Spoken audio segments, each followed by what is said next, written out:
오늘 이런 자리를 마련해 주신 한국정치커뮤니케이션학회 여러분과 김동모 회장님께 깊은 감사의 말씀을 올립니다.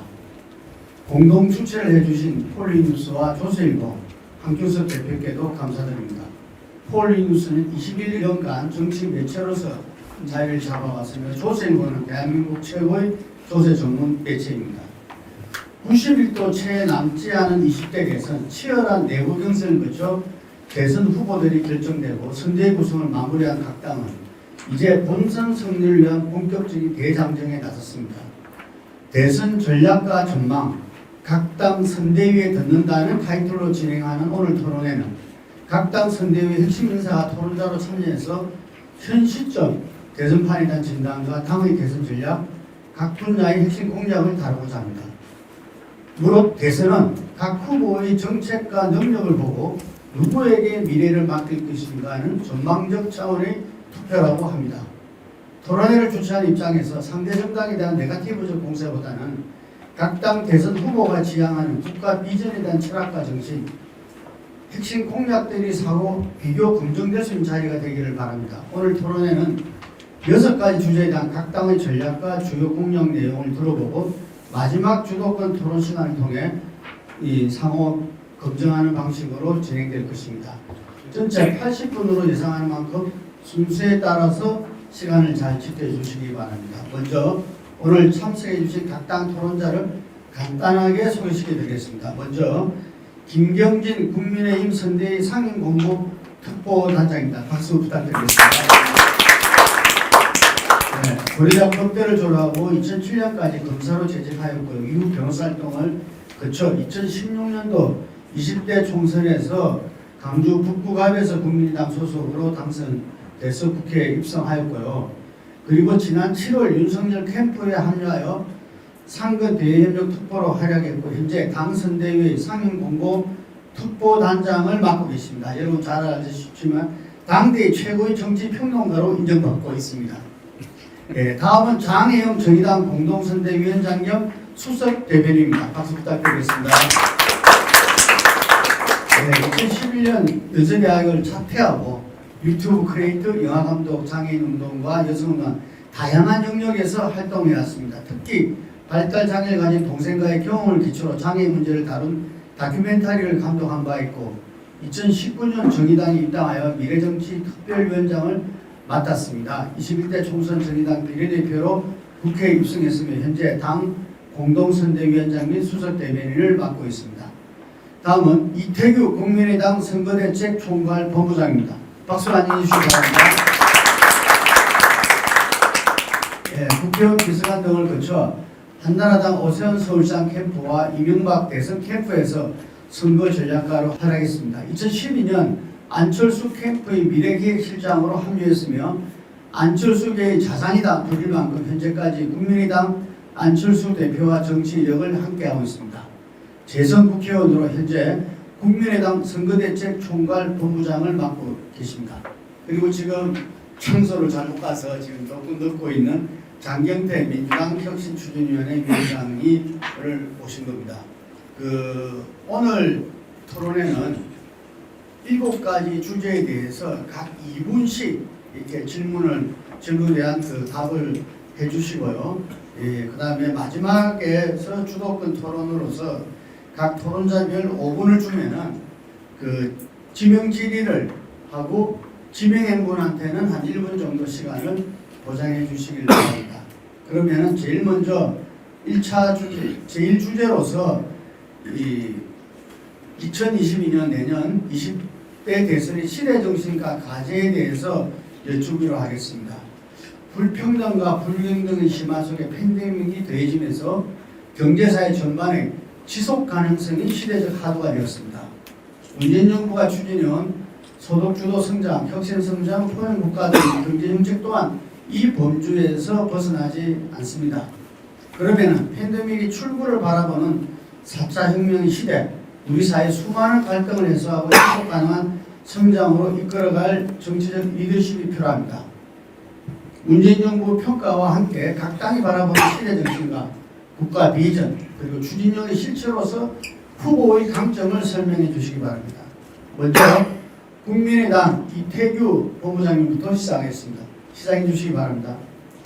국민의당의 이태규 의원입니다. 지난 4년 반 동안에 있던 문재인 정권의 평가, 야당의 입장에서는 가혹할 수밖에 없겠지만 야당의 어떤 그 냉정한 평가가 저는 많은 국민들의 어떤 공감을 얻고 있다, 저는 그렇게 생각을 합니다. 그렇기 때문에 실질적으로 정권 교체 여론도 그만큼 높은 것이 아닌가 이런 생각이 들면서요. 저는 지난 4년 반 동안 사실 한마디로 실패와 절망, 그리고 기회와 희망을 잃은 상실의 시대라고 이렇게 규정하고 싶습니다. 문재인 대통령께서는 취임사를 통해서 기회는 균등하고 과정은 공정하고 결과는 정의로울 것이라고 그렇게 약속했지만 실질적으로 이 정권이 보여준 행태는 그런 약속과는 정반대의 모습을 보여줬습니다. 내로남불이라고 하는 외신에 또 실리는 신조어를 만들어내고 거짓과 위선, 반칙과 편법을 썼죠. 그런 측면에서 문재인 정권은 어떤 그 정권의 무능을 넘어서 새로운 변화를 기대했던 촛불 정신을 배신하고 그런 국민의 기대와 바람을 저버렸다, 저는 이렇게 생각을 합니다. 조국 사태를 비롯해서 청문회에서 나온 숱한 후보자들의 어떤 그 부패와 타락 이런 모습을 보면서 이 정권에서는 부패하지 않으면 성공할 수 없다는 어느 시인의 발언, 이런 부분들이 왜 국민들의 공감을 얻는지 우리가 한번 잘 생각해봐야 된다고 생각합니다. 냉정하게 생각해서 이 정권 지난 4년 동안 단 한 가지라도 국민들 앞에 제대로 내세울 만한 국정 성과가 과연 있겠는가, 이런 부분에서 이 정권 스스로에게 저는 스스로 물어봐야 된다고 생각이 들고요. 특히 부동산 정책의 참사로 인한 이 미친 집값, 미친 전세값, 이 부분은 아마 건국의 최대 정책 실패 참사로 기록되고 여기에 대한 책임은 이후에라도 반드시 정책 청문회를 통해서 그 진실을 규명해내야 된다, 이런 생각이 듭니다. 이번에 섣부른 일상회복 조치를 내서 코로나 확진자가 폭증하고 있습니다. 이 부분을 통해서 이제는 모든 부분은 정치의 논리가 아닌 과학과 실용의 그런 사고 방식으로 접근해야지만이 문제를 풀어갈 수 있다, 이런 생각이 들고요. 그래서 차기 정부 다음 세대에 있어서 시대 정신은 이제는 이념과 진영이 아닌 과학과 실용의 시대를 열어야 된다.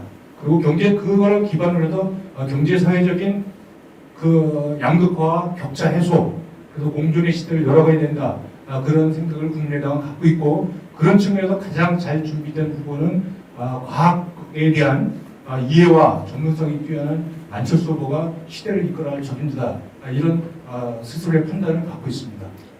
수고하셨습니다. 후보에 대한 강점은 다음에 또 추가해 주시고요.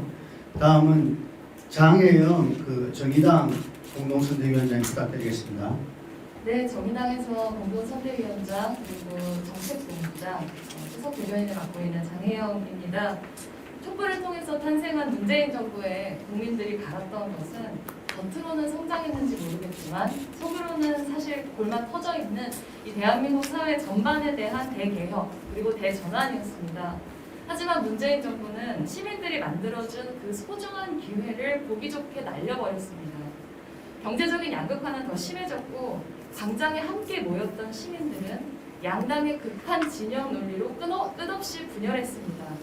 중요한 정치, 사회, 문화적인 개혁 과제들은 이러한 양당의 진영 싸움에 매몰되어 사라져버렸습니다. 이번 대선은 이런 진영 논리 속에서 한국 사회가 얼마나 분열되든 상관없이 오직 자기 정치 기득권만 유지하면 된다는 이런 지긋지긋한 양당 교대 정치에 종지부를 찍는 대선이고, 시민의 삶이 선진국인 나라라는 국가 비전을 실현하는 대선입니다. 2022년 대선의 시대 정신은 다원화와 공존을 위한 대전환, 그리고 이를 위한 양당 체제의 종식입니다. 지금 우리에게 필요한 대통령은 불평등과 차별, 그리고 기후위기라고 하는 세 가지 위기에 맞서서 시민들의 삶을 지키고 모든 일하는 시민들의 노동권과 최소한의 소득을 보장하고 자산격차를 심화시키는 부동산 투기에 단호하게 제동을 걸면서 시민들의 주거 안정을 보장할 대통령입니다. 또한 정의로운 전환을 통해서 기후위기에 전면적이고 능동적으로 대응하여 신뢰 그리고 협치의 정치로 국민적인 통합을 이끌어낼 대통령이어야 합니다. 심상정 후보는 이런 시대 정신 그리고 국가 비전을 실현하기 위해 가장 적합한 대통령 후보입니다. 양당의 유력 후보들이 저축은행 그리고 대장동 의혹으로 특검 조사를 받아야 될 처지에 있는 이번 대선에서 심상정 후보는 특검으로부터 자유로운 깨끗한 후보입니다. 그리고 심상정 후보는 민주주의를 가장 잘 아는 후보이기도 합니다. 이재명 후보는 행정은 잘 알지 몰라도 국회는 모릅니다. 대통령도 아닌 후보에 불과한 지금 벌써부터 국회를 무조건 밀어붙이면서 입법, 사법, 행정이라는 견제와 균형을 무너뜨리고 있습니다. 윤석열 후보는 검찰총장으로서 수사는 잘할지 모르지만 국회는 고사하고 행정조차 제대로 지휘해본 적이 없는 사람입니다. 진보정당의 한 길을 걸으면서 4선 국회의원을 거쳐온 가장 민주주의적이고 가장 깨끗한 후보인 심상정 후보가 지금의 대한민국이 원하는 후보라고 저는 생각합니다. 이상입니다. 네, 감사합니다. 다음은 국민의힘 김경진 선대위 상공보특보단장 부탁합니다. 예, 반갑습니다. 김경진입니다. 문재인 정부에서 봐왔던 조국 사태, 지금도 민주당 사람들은 이렇게 얘기를 하고 있습니다. 표창장 한 장 위조한 것 가지고 일가족을 도륙하고 일가족을 갈기갈기 찢어놨다. 근데 여러분들 그 항소심 판결문 한 번이라도 보셨습니까? 정경심 교수. 그게 표창장 한 장입니까? 표창장, 무슨 인턴 확인서, 증거 위조, 그 다음에 여러 가지 통장 차명 계좌 개설, 여러 가지 내용들이 동시에 들어가 있습니다. 판결문에 나와 있는 내용도 허위로 주장하는 것이 지금 현재의 민주당 정부의 모습입니다. 그래서 이런 거짓되고 위선된 민주당 정부를 반드시 이번 기회에 심판을 하고 제대로 된 최소한의 상식이 회복되는 그런 대한민국을 만들어야겠다. 그게 이번 대선의 가장 중요한 시대 정신이 아닌가 싶고요. 두 번째는 경제적으로 당면한 새로운 흐름이 있습니다. 첫 번째 위기가 인구 문제입니다. 지금 작년 올해 지금 태어난 아이들이 이제 20만 명대를 이하로 지금 들어오고 있습니다. 그러면 여러 가지 이런 이 출생률 저하에 따라서 대한민국의 구조가 변화가 돼야 됩니다. 당장에 군만 해도 20년 이후에는 군의 의무 복무할 수 있는 병력 자원도 10만 이하로 감소가 되게 됩니다. 지금 현재 군이 한 50만 정도 병력을 보유하고 있는데 이게 본시 이 어떤 인적 구조를 감당할 수 없는 그런 상황이 되기 때문에 대한민국의 인력 구조 변화라고 하는 아주 거대한 이 흐름에 맞춰서 그러면 대한민국의 미래 사회의 경제 구조라든지 사회 문화 구조는 어떻게 변화시켜야 될 것이냐. 이게 이번 대통령이 다음 임기 5년 동안 이번에 선출된 대통령이 다음 5년 동안에 해결해야 될 문제인 것 같고요. 두 번째는 양극화, 또 이게 로봇이라든지 자동화에 따른 이런 경제적인 구조 변화가 있습니다. 그러니까 전통적인 블루카라 사람의 근육을 이용한 노동의 시대는 이제는 소멸이 됐다고 봐야 될 것 같고 이 자동화 시대에 걸맞는 노동 구조, 인간의 어떤 직업적인 역할을 어떻게 사회 전체적으로 변화시킬 것이냐 이런 문제를 해결해야 될 것 같고 그런 문제를 해결하기 위해서 윤석열 후보가 적절한 정책 대안을 제시할 겁니다. 이상입니다. 네, 수고하셨습니다. 딱 본인 순서에 맞춰서 오셨습니다. 장경태 민주당 혁신추진위원회 위원장입니다. 박수 한번 해주시기 바랍니다. 장경태 위원장은 서울시립대 총학생회장을 거쳐서 20대부터 민주당의 젊은 피로 활약해 왔습니다. 서울시당 대변인, 대학생위원장, 전국청년위원회 위원장 등을 역임했고 지난 21대 총선에서 동대문 을에서 당선됐습니다. 그래서 당내 최연소 지역구 의원이고요. 현재 민주당의 새신선대위가 구성되면서 정당혁신추진위원회 위원장을 맡아서 그 민주당 선대의 새로운 모습을 갖다가 나타내는 상징이 되고 있습니다. 일단 뭐 앞서 발제하신 분들 말씀 잘 들었습니다. 뭐 저도 오는 길에 늦게 듣긴 했지만 저희 22년 대선의 시대 정신은 무엇인가를 참 고민하는 데 있어서 그동안에 이제 문재인 정부 5년간 어떤 이 성과들이 있었는지 또 어떤 부족함들이 있는지 먼저 짚는 것이 매우 중요한 것 같습니다. 2017년 이 촛불 정국 속에서 어찌되고 집권한 정부였고 이 두 달이라는 소중한 인수위 과정이 없이 바로 국정과제를 수행하는 어려움들은 있었습니다. 또 한편으로는 여러 가지 국정농단으로 인한 이 대한민국의 전체적인 국정운영 시스템이 무너진 상태에서 바로 집권하게 되었고요. 또 2018년 당시 2017년까지만 해도 다들 아시다시피 북미 간의 그 긴장과 갈등이 매우 고조됐던 순간이었습니다. 로켓맨 등의 발언들이 나오면서 동아시아에 정말 위협들이 많이 있었습니다. 2018년에 평창 올림픽 등의 성공적 개최, 또 이 세 번의 북미 정상회담과 세 번의 남북 정상회담 등을 토대로 여러 가지 어떤 평화 체제 구축을 향한 어떤 성과들은 있었습니다. 또 2019년에 일본의 소부장 공격 등을 무역 보복 등을 극복하는 과정, 또 여러 가지 어려움들, 경제적 어려움들은 있었지만 또 이 4차 산업혁명을 비롯한 반도체, 바이오, 또 조선, 자동차 등에 대한 여러 가지 어떤 성과들은 있었다. 또 여러 전기차 시장이라든지 세계 속에서 이 확장되는 이 대한민국 경제 규모에 걸맞게 많은 어떤 무역적 성과들도 있었습니다. 다만 2020년부터 시작된 코로나 위기 속에서 저희가 많은 또 이 국난 극복의 과정이 있었습니다. 이 소위 K 방역이라고 하는 이 무료 검진, 또 무료 격리, 또 무료 백신 이렇게 세 가지를 이 선도적으로 전 세계에 유례 없는 이 코로나 상황에서 이 대한민국 정부가 어찌되었건 이 최선을 다해서 이 우수한 또 K 방역을 성과를 여러 이 국가들로부터 찬사를 받기도 했고요. 그럼에도 불구하고 가장 좀 부족하게 생각하는 또 부동산 정책 같은 경우는 저희도 좀 아쉽게 생각합니다.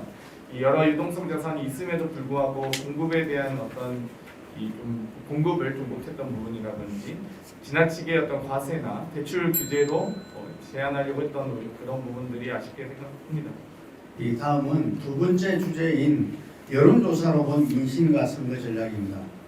후보와 정돈 지지도는 물론이고 당선 가능성, 정권 교체, 정권 재창출 여론, 후보 호감도 등 많은 여론 지표들이 대선판을 흔들고 있습니다. 숫자 말로 그 지지율이 깡패다 이런 말도 있죠. 그래서 각 당 선대위에서 가장 주목하는 여론 지표는 무엇이고 이러한 지표의 최근 추이에 근거한 전망과 대선 전략을 말씀해 주시기 바랍니다. 이번에는 김경진 국민의힘 특보단장님부터 진행하겠습니다. 부탁합니다. 제가 유의해서 보고 있는 부분은 여론조사 지표는 지역별로 지금 어떤 변화가 있는가 지역별 여론조사 추이를 좀 보고 있는데요. 첫째는 지금 호남 지역에서 최근에 여론조사를 하면 대체로 한 13에서 한 20, 23 정도 그 정도 범위의 지지가 나오더라고요. 근데 과거에 박근혜 대통령 이제 득표율이 10.3%나 11% 정도 두 자릿수를 처음으로 넘었었던 적이 있고 그러면 현재의 이 여론조사 지지율이 과연 실제로 지금 대선 투표날 현실화될 수 있을 것인지 만약에 20%가 넘어가는 수치가 나온다면 이건 지역구도가 깨질 수 있는 첫 번째 단초이기 때문에 정치적으로 매우 중요한 의미를 가진다는 관점에서 지금 지켜보고 있고요. 두 번째는 지금 부울경 지역의 지금 여론조사 지지인데 원래 이제 부울경 지역은 사실 이제 보수 지역의 보수의 텃밭이었죠. 근데 이제 문재인 대통령 당선되고 지난번 2018년도에 사실상 부울경 광역단체장을 전부 민주당이 차지를 하면서 그러면서 이제 민주당 텃밭으로 사실은 바뀐 지역입니다. 그런데 올 초에 있었던 지금 부산시장 재보궐선거에서는 거의 한 28% 정도 차이로 지금 박형준 후보가 김영춘 후보를 이겼던 걸로 지금 기억이 되고 있고 그런데 대선이 지금 몇 달 지난 지금 요 즈음에서는 윤석열 대 이재명 차이가 28%는 안 되고 대략 한 10에서 한 18% 사이 정도, 한 13에서 15 정도 차이 정도가 평균적인 수치인 것 같더라고요. 그러면 지난번 부산시장 선거에 비해서 이 수치가 좁혀진 이유는 무엇인가 그런 부분들 좀 유의해서 보고 있고 그래서 어쨌든 이번에 큰 틀에서 지역구도가 얼마만큼 깨질 수 있을 것인지 대구 경북에서는 이재명 후보 득표율이 얼마나 될 것인지 또 호남에서는 윤석열 후보 득표가 얼마나 될 것인지 그런 지점을 유의해서 보고 있다는 말씀 드리겠습니다. 네, 잘 알겠습니다. 다음은 장경태 민주당 위원장님 부탁드리겠습니다. 네, 2022년 대선 시대정신 좀 말씀 못 드려 조금 간략히 말씀드리면 어쨌든 이 저성장에 따른 어떤 여러 가지 기회총량의 부족이라든지 이 사회적 불평등은 매우 심화되고 있습니다. 과거에는 잘 키운 자식이 집안을 이렇게 세웠다면 지금은 잘 키운 자식이 집안 기둥 안 뽑아가는 다행인 시대다. 과거에는 자식의 소득이 부모의 자산을 뛰어넘었지만 지금은 아무리 노력해도 자식의 소득으로는 부모의 자산을 뛰어넘을 수 없는 부모의 자산이 중요한 시대. 그래서 부모의 자산 때문에 흙수저다 금수저다 나눠지고 있는 이 시대를 또 극복해야 된다고 말씀드리고 싶고요. 우리 김경진 의원님께서도 얘기하셨지만 사실 부울경 지역 같은 경우는 저희가 사실 2018년 지방선거 때 잠깐 다수당이 되긴 했습니다. 뭐 부산, 울산, 경남의 의장님들이 도의 의장님들이 저희 당이긴 하지만 그럼에도 불구하고 20대 총선에서 저희가 3석밖에 못 건지는 정말 아직도 좀 열악한 상황이다라고 말씀드리고 싶고요. 여러 가지 여론 지형에서 사실 가장 중요한 것은 이 정권 교체 심리가 매우 높기 때문에 그 부분에 대해서 저희도 많은 반성과 성찰 또 거기에 따른 극복하기 위한 과제 노력들이 좀 있어야 된다고 보고요. 또 한편으로는 뭐 이 기회 요인으로는 이 정권 교체 여론만큼 이 소위 야권의 후보들이 그 지지 기반을 획득하지 못하고 있다. 뭐 그런 부분은 저희도 기회인 것 같습니다. 그렇기 때문에 앞으로 이 여론조사 전체적인 이 형식을 보면 이 11월 5일 이후에 이 보수 야권 후보가 나온 이후에 이 상당한 이 지지세를 보였지만 뭐 25개 이상의 여론조사들이 쏟아져 나왔잖아요. 그리고 나서 여러 가지 선대위 구성 과정에서의 갈등, 또 그 여론조사 조정 국면에서 저희도 어찌됐건 상당한 기회 요인들을 받아서 여론조사 상승세다 말씀드리고 싶고요. 20대, 30대 그리고 40대를 사실 제외하고는 거의 대부분 여론조사에서 저희가 좀 약하게 나왔는데 특히 내부조사에서 가장 이 소위 양념을 안 치는 담백한 여론조사가 저희 사실 내부조사인데 지금 상당히 20, 30대에서도 저희 지지가 좀 더 높아지고 있다. 그리고 이미 뒤집어졌다라고 말씀드리겠습니다. 네, 알겠습니다. 다음은 국민의당 이태규 총괄본부장님 부탁합니다. 네, 아까 시대 정신 과제로 한 말씀 더 말씀 좀 드리면 어쨌든 이제 지금 이제 4차 산업혁명 시대고 세계가 기술 폭발 경쟁 시대에 접어들어 있습니다. 그렇기 때문에 이념과 진영의 정치를 완전히 종식시켜야 된다. 그리고 과학과 실용의 시대를 열어야 된다. 이것이 지금 이 시대의 대한민국 가야 방향이다. 이렇게 말씀을 좀 드리겠고요. 이번 여론조사에서 나타난 대선은 이제 비호감 대선이다 이런 얘기를 많이 합니다. 그래서 양당의 유력 후보들이 실질적으로 반대급부적 지지율에 의존하고 있는 것이 아닌가. 그래서 현재 양당 구도는 인정하지만 지지율 총합이나 부동층의 비율을 봤을 적에 누가 대세를 형성하고 있는 구도도 아니다. 저희들은 그렇게 보고 있고요. 그래서 지표를 보면 구체적으로 정권 교체의 그 여론을 제1야당 후보가 다 담아내지 못하고 있습니다. 그리고 소위 이제 콘크리트 지지층이라고 지지층을 갖고 있다고 이야기하는 여당 후보도 대장동 게이트에 갇혀서 확장성에 분명한 한계를 보이고 있습니다. 그래서 현재 20%에서 20% 후반까지 나오고 있는 이 부동층의 지지를 이끌어내는 후보가 결국은 최종적으로 저는 대세를 장악하는 후보가 될 것이다. 이렇게 저희들은 보고 있고요. 그런 측면에서 빠른 시간 내에 안철수 후보가 두 자릿수에 진입하게 된다면 현재 양당 중심의 구도에 균열이 올 것이다. 이렇게 생각을 하고요.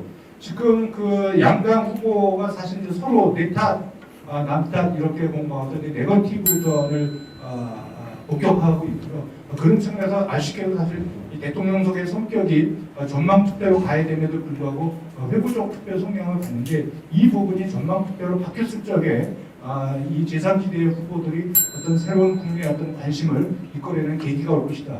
그렇게 판단하고 있습니다. 네, 감사합니다. 다음은 정의당 장혜영 공동선대위원장 부탁드립니다.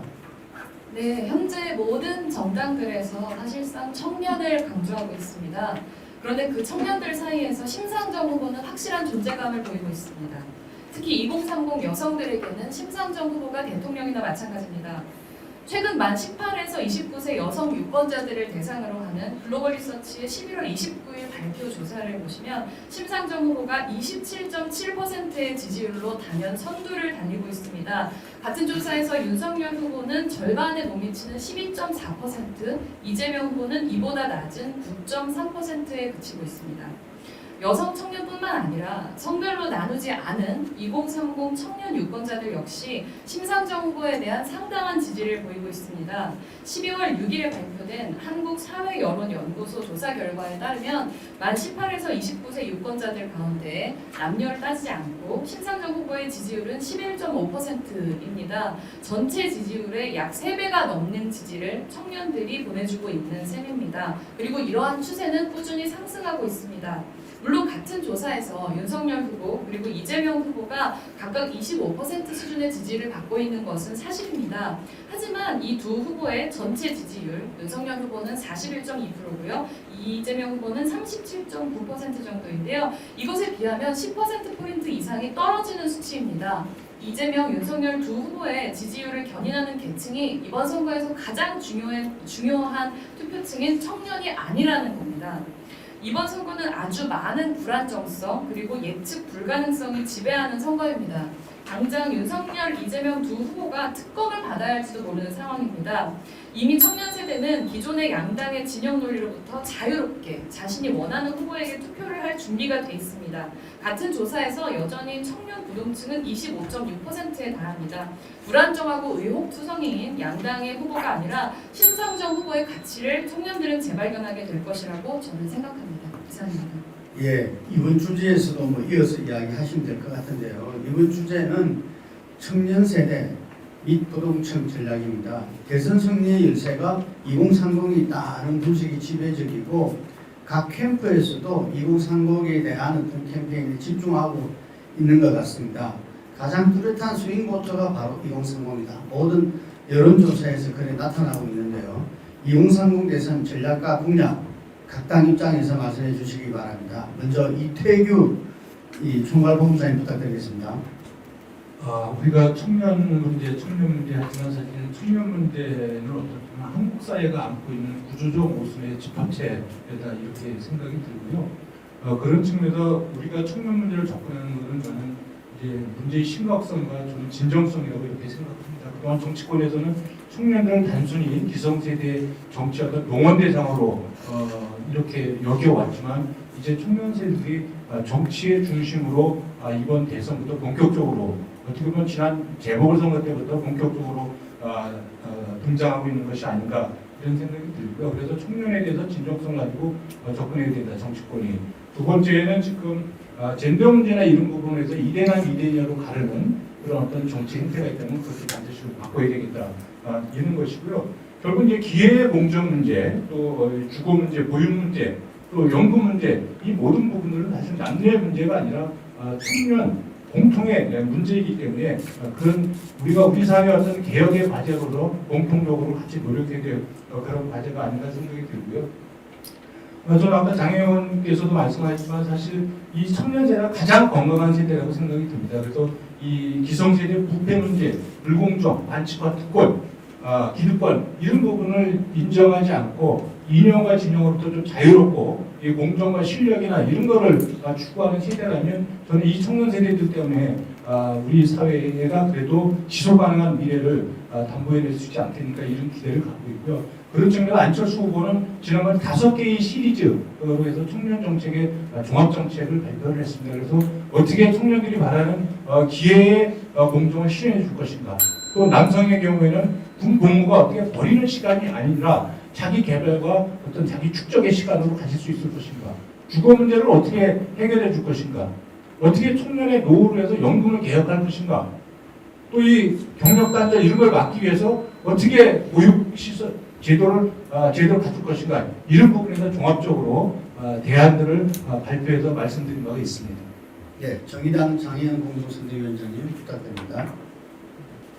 네, 지금 양당에서는 국민의힘과 더불어민주당 양당에서는 청년 유권자들을 주로 성별로만 갈라쳐서 표를 얻으려고 하고 있지만 정말로 2030 청년들의 현재의 고통 그리고 미래의 삶을 생각한다면 2030 청년들을 대상으로 하는 전략은 청년들의 먹고 사는 문제를 중심에 두어야 한다고 생각합니다. 사회에 진입해서 열심히 일하면서 사회 속에서 자신의 자리를 잡아 나가야 하는 시기이지만 좋은 일자리 자체 그리고 일자리 자체가 드문 이런 저성장 시대에 각자 도생의 엄혹함 속에 고립돼서 미래가 없다고 느끼고 있는 청년들에게 사회로의 든든한 연결고리, 즉 사회적 연대를 느낄 수 있도록 하는 정책이 절실합니다. 아무리 노력한다고 하더라도 지금은 좋은 일자리 자체가 드문 시대입니다. 청년들의 대부분은 노동권의 사각지대인 플랫폼 노동 그리고 불안정 노동으로만 내몰리고 있습니다.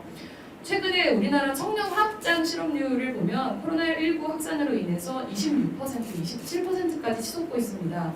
최근에는 그래도 20%대로 조금 감소하고는 있지만 실제로 잘 들여다보면 아르바이트를 해서 취업자로 잡히고는 있지만 사실상 한편으로는 여전히 취업 준비를 하고 있는 경계 청년들이 전체 청년의 25%에 달합니다.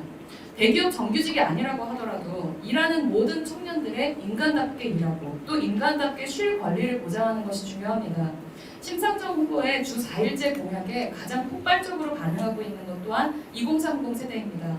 이는 단순한 공약을 넘어서서 하나의 사회적 비전이기에 가능한 반응이라고 저는 생각합니다. 워라밸을 중요하게 생각하고 있는 2030에 일하는 시민들이 인간답게 일하고 또 인간답게 쉬면서 살아갈 수 있도록 고용 형태에 관계없이 모든 일하는 시민들이 노동권의 보호를 받을 수 있도록 하는 신노동법을 도입하고 그 토대 위에서 사회보험을 소득 기반으로 재정비하며 최소 소득 보장이라고 하는 안전장치와 더불어서 주 4일제를 도입하는 것, 그리고 지금까지 중요한 사회적 가치를 창출하고 있지만 정작 노동으로서 그 가치를 제대로 인정받지 못하고 있는 다양한 사회적인 노동들을 재조명해서 공공 차원의 생활임금을 보장하는 일자리 보장제를 도입하는 것 역시 정의당의 중요한 청년 공약입니다. 예, 들어보면은 지금 국민의힘 안철수와 정의당 심상정 후보는 20, 30대의 승부를 걸고 있지 않나 이런 생각도 듭니다. 최근에 20대의 지지율이 올라서 상당히 이렇게 이 자신만만해하는 우리 민주당 장경태 위원장님 말씀 듣겠습니다. 네, 얼마 전 우리 윤석열 후보를 지지했던 대학생팀 공정의 목소리가 우리 저희 이 지지 철회하고 이재명 후보를 지지해 주셔서 대단히 감사하다는 말씀드리고 싶습니다. 네, 청년 문제 해결을 위해서 저는 여야가 없다고 생각합니다. 2019년 당시 처음으로 우리가 맨날 청년 정치 하지만 실제 2019년이 돼서야 153개 20조 7,900억이라는 청년 정책과 예산을 찾았거든요. 그 이후에 이 작년에 182개 22조 3천억, 또 올해 306개 23조 8천억이라는 청년 예산과 정책들을 점검하는 총리직속 청년정책 추진단과 청년비서관제를 운영하고 있습니다. 그렇기 때문에 저는 또 올해 8월에도 또 68개 17조 9천억 정도의 청년 특별대책 예산 관련돼서도 제가 반영하려고 했는데 이번에 예결위 과정에서 사실 예결특위에서 많이 감액돼서 대단히 안타깝고요. 이 요즘 코로나 블루라고 합니다. 이 20대들이 느끼는 사회적 이 불평등과 이 한계 그리고 어려움들이 자살을 생각해 볼 정도로 어려워지고 있거든요. 예를 들면 이 코로나19로 청년의 이행기에서 뭐 영양보고서에 따르면 26.8%가 코로나19 이후 자살을 한번 생각해봤다라는 조사 결과가 있습니다. 2018년 조사보다 10배 늘어난 수치고요. 여러 가지 청년들의 어려움들이 가장 직격탄을 맞고 있기 때문에 실제로 가구소득 증감이나 이 총자산 증감, 순자산 증감률을 보면 전 세대가 코로나 상황에서 다 들고 있는데 20대만 유독 이 정체대가 오히려 줄어들고 있습니다. 그런 상황에서 느끼는 어떤 사회적 어떤 박탈감 더 크다 이렇게 보고요. 20대, 30대가 보수화됐다라는 얘기들을 많이 하십니다만 저는 보수화됐다고 생각하지 않습니다. 오히려 가장 철저하게 이익 투표할 것이다 이번에. 그렇기 때문에 여러 가지 또 어느 후보도 또 우위에 있다고 보지도 않기 때문에 40대 이상은 투표 성향이 지지 성향이 대부분 다 고착화되고 있지만 20, 30대는 아직도 유동성이 매우 높기 때문에 저희도 열심히 성과로서 하고 싶다. 예를 들면 청년 배당과 장병 이 수당 장병 상해보험이라든지 이 성남시장과 도지사로서 해오면서 여러 가지 이 성과들이 있습니다. 청년 관련된 진정성을 가지고 정책으로 반영하도록 노력하겠습니다. 예, 최근에 김종인 국민의힘 총괄선대위원장이 특별한 실수하지 않으면은 승리할 것이다의 근간에 바로 제가 보기에는 20대 청년의 어떤 지지가 지난 서울시장 재보선에 드러났던 것처럼 자신하는 것 같습니다. 이준석 당대표도 20, 30대와 60, 70대의 세대 포이론을 주창하고 있거든요. 우리 김경진 위원장 특보단장으로부터 20대에 대한 대책 들어보겠습니다. 20대 지지율이 어느 후보가 높느냐를 얘기하는 건 사실은 우스운 거죠. 근데 중앙선관위 홈페이지에 여론조사 분석표가 다 올라가 있으니까요. 그거 한 번씩 다운받아서 보시면 20대, 30대의 지지가 누가 가장 많이 받고 있는지 그냥 말로 말고 수치로 보실 수 있을 겁니다. 어쨌든 현재 청년의 문제는 큰 틀에서 보면 이런 거죠. 보면 일자리 대학 졸업하고 제 아들놈도 대학원 졸업하고 휴직하는데 한 1년 반 걸리더라고요. 보니까. 근데 1년 반만에 휴직하면 저는 진심으로 감사하게 생각하고 있거든요. 근데 그게 지금 현재 우리 젊은 애들의 문제인 것 같고요. 두 번째는 이게 저도 아들놈 이제 30대면 30살인데 결혼하게 되면 이 문제 어떻게 해나 옆에서 지켜보고 있는데 저도 머리가 지끈지끈 아픕니다. 실제로 이 부동산에 대한 문제, 자산 가치가 워낙 올라가지고 이걸 어떻게 부동산 사는 건커녕 전세 들어가는 것도 이게 보통 문제가 아니니까요. 전세 들어가는 것도 이게 전세 대출금 마련하는 것도 쉽지 않은 상황이니까 어쨌든 그런 문제들. 그다음에 이제 20대 초반 초중반까지만 해도 이 공정의 문제들이 있는 것 같아요. 보면 그러니까 조국 사태를 통해서 우리가 봤듯이 우리는 생각지도 못하고 그런 게 있는지도 몰랐는데 무슨 아버지를 통해서 무슨 인턴, 무슨 경력, 무슨 봉사활동 이렇게 해가지고 그 대학교 들어가는 경로가 지금 수만 가지라는 거 아니겠습니까? 어떤 사람들은 어떤 아이들은 그 경로를 타고 들어가고 어떤 아이들은 그런 게 있는지도 모르고 저희 때만 해도 그냥 학력고사 봐가지고 깔끔하게 몇 점 하면 거기에 점수 맞춰서 지원하고 딱 들어갔었거든요. 근데 요새는 그 경로가 워낙 복잡하다 보니까 이 경로에 대한 정보가 있는 사람들 또는 정보를 돈으로 살 수 있는 부모들만 이걸 만들어내고 있거든요. 그래서 20대 초반 아이들의 이 공정에 대한 문제가 정말 어마어마하게 크지 않나 싶어서 이 문제를 해결해내는 것이 앞으로 이 다음 대통령의 20대의 가장 핵심이 되지 않을까 싶고 부동산 문제, 공정의 문제 이런 문제들 윤석열 후보가 준비하고 있다 이렇게 말씀드리겠습니다. 네, 지금 아까 여론조사를 이야기했는데 지금 여론조사 지표 중에서 정권 교체가 정권 지지 유지보다도 상당히 높게 나오고 있습니다. 바로 그 부분에 중심에 있는 것이 부동산 정책 실패입니다. 그 부동산 정책이 아마 이번 대선에 있어서 정책 공약 중에서 가장 우선시 되지 않나 보는데요. 거기에 대해서 각 당과 후보의 부동산 정책 주요 대책을 말씀해 주시기 바랍니다. 이번에는 장경태 민주당 추진위원장부터 시작하겠습니다. 저희가 부동산 정책이 가장 아프고 좀 부족한 부분이었다고 생각을 합니다. 하지만 여러 가지 부동산 정책을 1, 2년, 뭐 짧게는 한 5년 이상 걸리는 일이기 때문에 여러 가지 도시계획을 해야 되고 또 그 도시계획 과정에서 이 준공 허가부터 해서 여러 가지 허가 절차들도 매우 복잡하기 때문에 이 여러 가지 좀 단순하게 단기간적으로 생각할 수가 없다 이런 생각을 하고요. 이 소위 부동산 정책 관련된 주요 정책 수단으로 공급 인허가, 과세 대출, 금리 이렇게 5개를 꼽는데 금리는 뭐 저희가 저금리 기조를 유지하고 있고 전체적으로 이 공급과 인허가에 대한 부분 또 과세나 대출에 대한 부분들이 대부분 사실 좀 정부에서 좀 너무 몰아세우기 위주로 가진 게 아니냐 이런 생각도 있습니다. 작년 6.17 대책부터 7.10 대책, 8.4 대책까지 공급보다는 사실 과세나 이 대출을 규제하는 쪽으로 많이 했던 부분은 아쉽게 생각하고요. 하지만 그럼에도 불구하고 한편으로는 이 전 정부와의 부동산 정책이 연결될 수밖에 없다 이런 말씀 드리고 싶습니다. 2013년 당시에 4.1 대책과 8.28 대책을 할 때 박근혜 정부는 주택시장 안정화라는 표현을 씁니다. 여러 가지 그 당시 이제 물론 이 주택시장 자체가 좀 경직돼 있고 많이 위축돼 있는 상황에서 여러 가지 공급도 줄이고 예를 들면 2015년 당시에 최경환 부총리가 빚내서 집사라고 하는 등 2016년에 가계부채 대책회의에서 12만 호 정도의 공급 계획을 7만 5천 호 정도로 줄입니다. 그러면서 여러 가지 예초 좀 공급 계획 자체가 좀 줄어들고 있었다 이런 말씀드리고 싶고요. 한편으로는 여러 가지 제가 앞서 말씀드렸듯이 이 부모님의 자산의 핵심은 사실 부동산인데 청년 세대가 따라갈 수 없는 진입 장벽이 가장 높은 부분이 부동산이기 때문에 거기에서 생기는 박탈감들이 매우 크거든요. 그래서 저도 사실 국토위에서 사실 작년 7.10 대책 나왔을 때도 LTV 50에서 40 줄일 때도 안 된다. 아파트 가격이 예를 들어 1억을 올랐을 때 그 1억을 소득을 자산으로 전환할 수 있는 청년 세대가 없기 때문에 청년만큼 LTV 최소한 보존해줘야 된다. 그 격차를 이 소위 아파트 가격 상승으로 인한 격차를 대출로서 보완해야 된다라고 조장하기도 했습니다. 이번에 사실 재보궐 저희 패배 이후에 여러 가지 부동산 특별 대책을 통해서 이 LTV도 다시 완화하곤 했습니다만 그런 부분을 저희가 앞으로 부동산 정책을 차근차근 발표해 나가도록 하겠습니다. 네, 다음은 국민의힘 김경진 특보단장님 부탁합니다. 윤석열 후보의 부동산 정책의 핵심은 민간 공급을 늘리도록 하겠다. 이게 가장 근간이 되는 핵심입니다. 그래서 재건축, 재개발과 같은 규제를 풀어서 어쨌든 도심 주요 지역의 주택 공급을 활성화시키도록 하겠다. 이게 지금 윤석열 후보의 핵심이고요. 그래서 현실적으로 보면 용적률 높이겠다. 그 다음에 현실에 맞지 않는 재건축, 재개발 관련 규제는 전면 재조정해서 민간이 많이 참여할 수 있도록 하겠다. 이게 핵심이고요.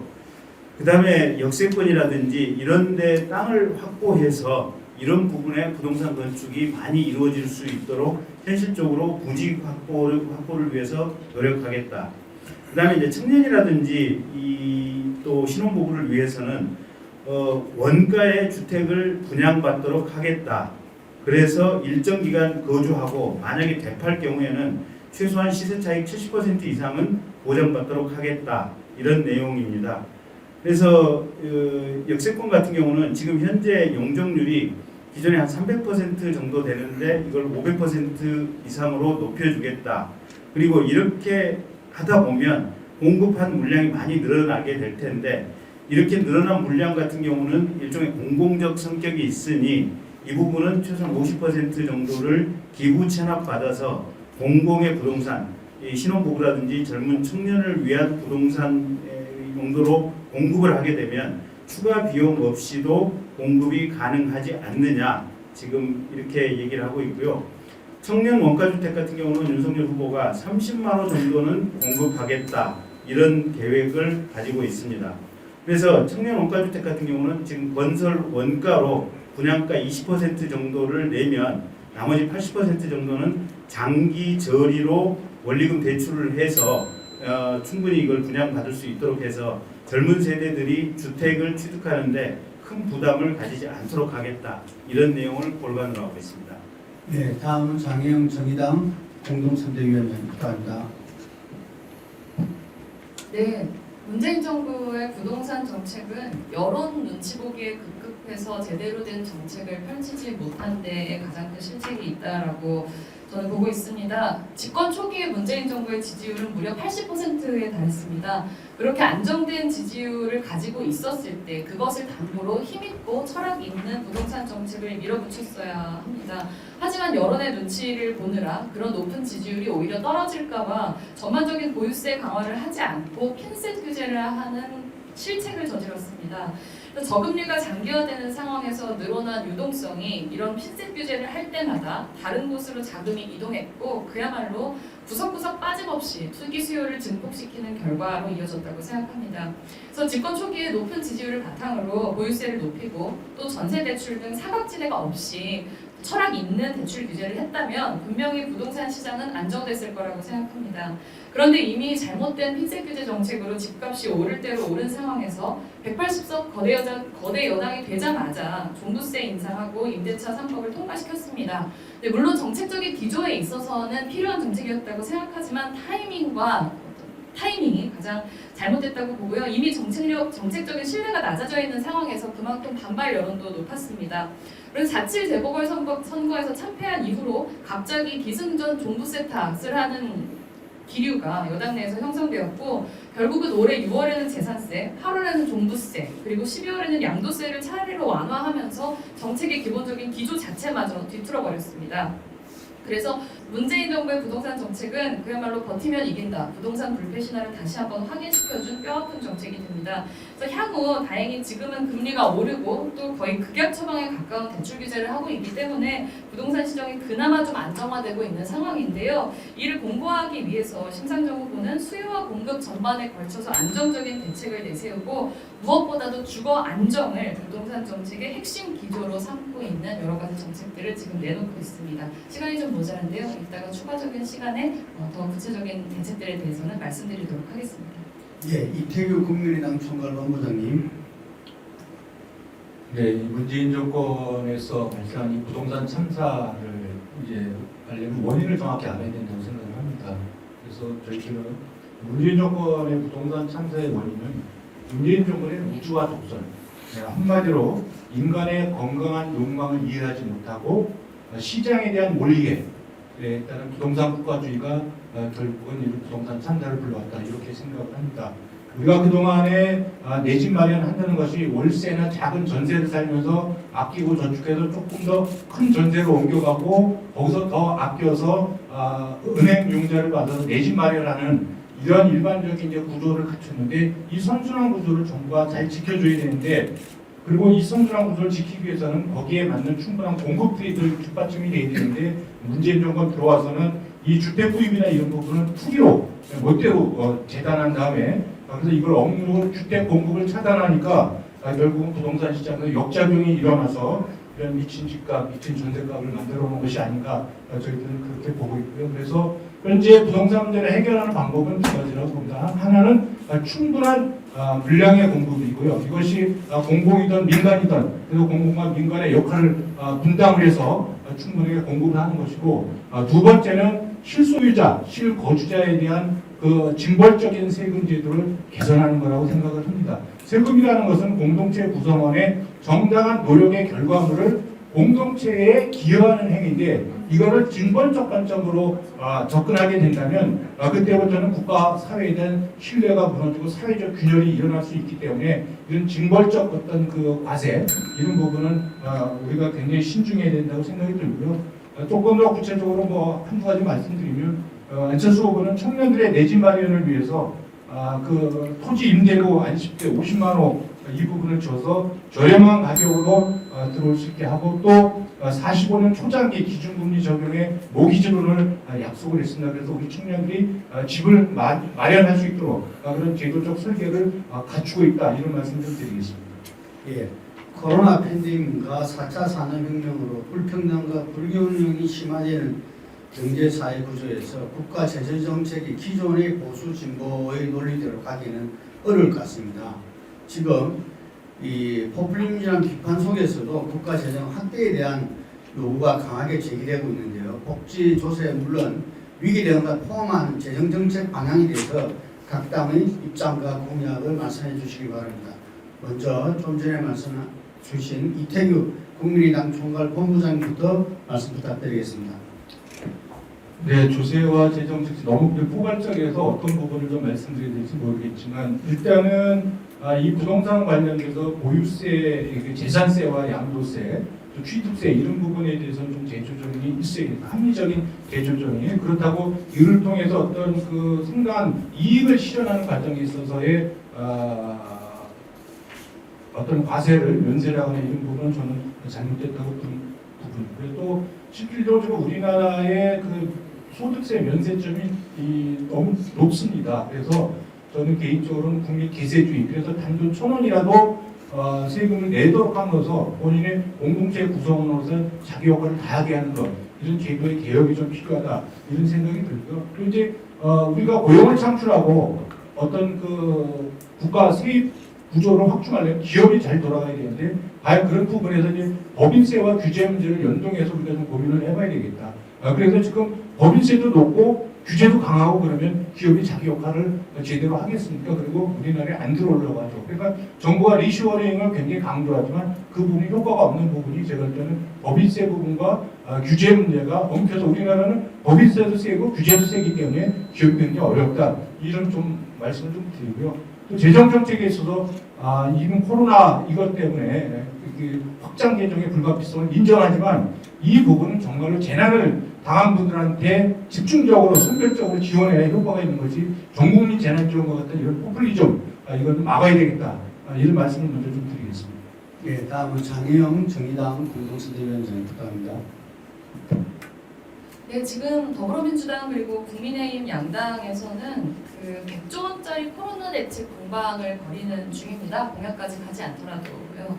그런데 재원 마련에 대한 책임감 있는 주장은 전혀 나오고 있지 않습니다. 여당에서는 지금까지 매번 대책을 마련할 때마다 기재부 반대도 제대로 막아내지 못했었고 국민의힘에서는 틈만 나면 재정 건전성 운운하면서 재정 준칙 이야기하면서 계속 이런 재정을 사용하는 대책들이 포퓰리즘과 이런 비판들을 많이 하셨었는데 정작 이렇게 100조 원짜리 코로나 대책 만들어야 된다는 얘기하시는 거를 보면서 참 코미디한 편을 보는 것 같다는 생각이 듭니다.